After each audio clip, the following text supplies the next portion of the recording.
Hey guys, I'm Andrew. Thought from the bench today. Here in the garage gym, just thinking about opportunities. You spend a lot of time in your life probably chasing opportunities and looking for the right opportunity to come along. And sometimes you have to make your own opportunities. And one of these days I'll discuss that and see what that looks like. But not today. Today I want to talk to you about taking opportunities to learn from experiences, especially your failures. They say that we learn more from the failures and the bad things than from the positive things that go on in our lives. And maybe that's possible. Maybe that's true.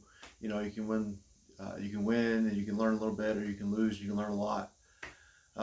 Back here on my little stand, you see this little white tag. Maybe if you're watching the YouTube video, you see my shirt here. It's a Strongman Challenge from back in 2022. It's my very first strongman competition right here. I'm really proud of it. That's what that little tag over there hanging down is for.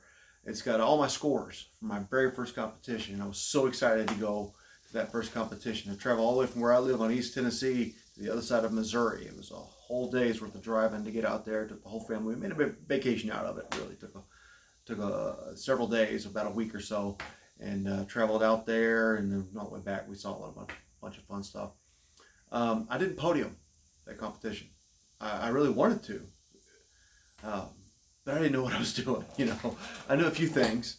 I knew how to train to get strong. I knew a few things, but I didn't really calculate for every possible thing.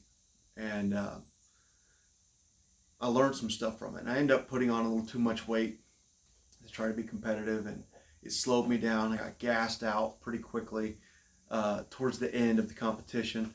I was able to do all 5 events. I just did all of them. I didn't zero anything. That was my whole goal, and I made that goal, and I'm very proud that I did that.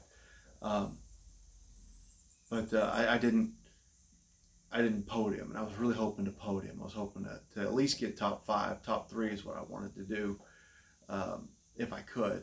Zeroing was not an option. I was not going to zero anything. And that competition actually started a streak for me in that I have not dropped a yoke one single time in competition.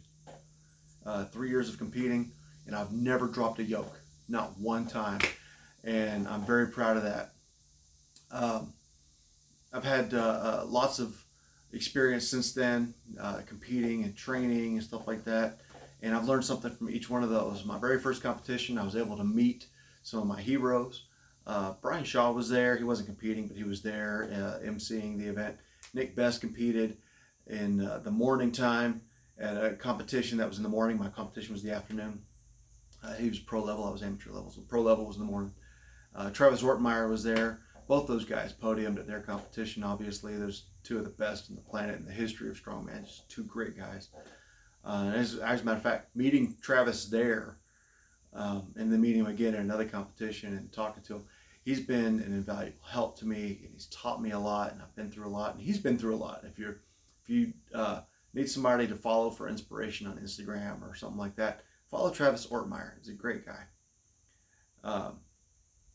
But I learned a lot from those, and I've had a lot of work experience and a lot of job experience. I've worked on 2 different continents. I worked in Europe when I was in high school. We worked on a military base, and I worked several states here in the United States, in Florida and Alabama and Georgia and Tennessee and Virginia. I worked these different places, and I've had a lot of different experiences, and I've had to learn something from each one of these jobs, each one of these positions I've held. I've had to take something with me when I've left it. I haven't left all of them under my own terms. I've been let go a few times.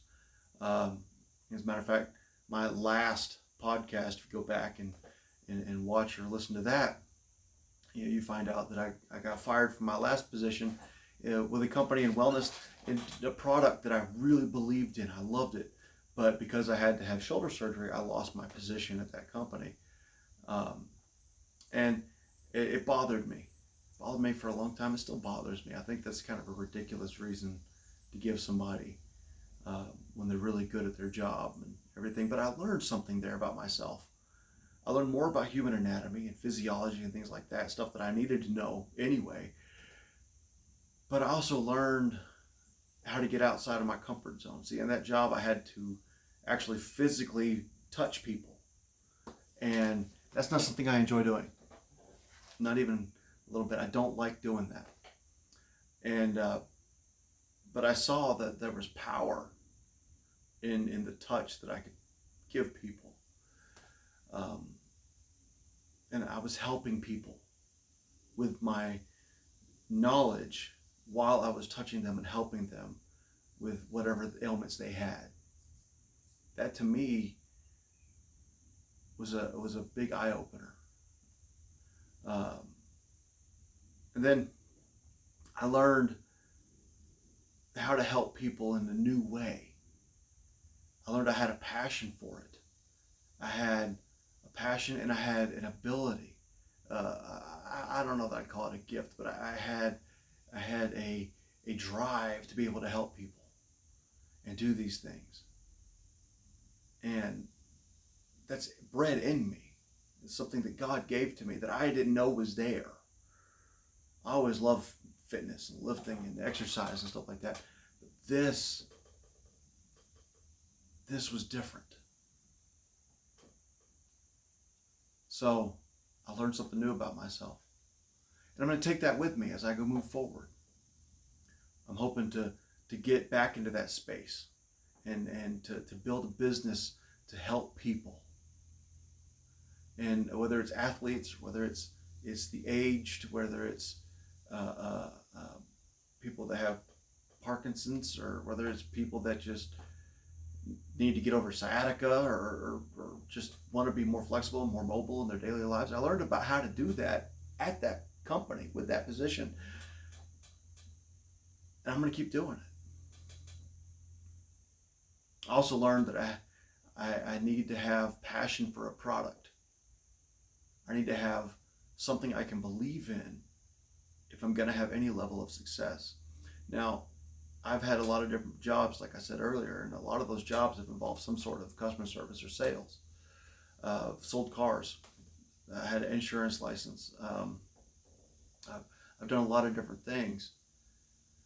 And I could sell. Selling is really not that hard. And anybody can learn to be a good salesman. The hard thing is to find something that you're passionate about, something you can believe in. I learned at that position how much better it is to really believe in what you're doing for people and giving to people. I learned that, and it sparked something in me. So that's my thought for you today. Learn from these failures, learn from these hard times, learn from the rejections and things like that, and grow. There's something to be learned.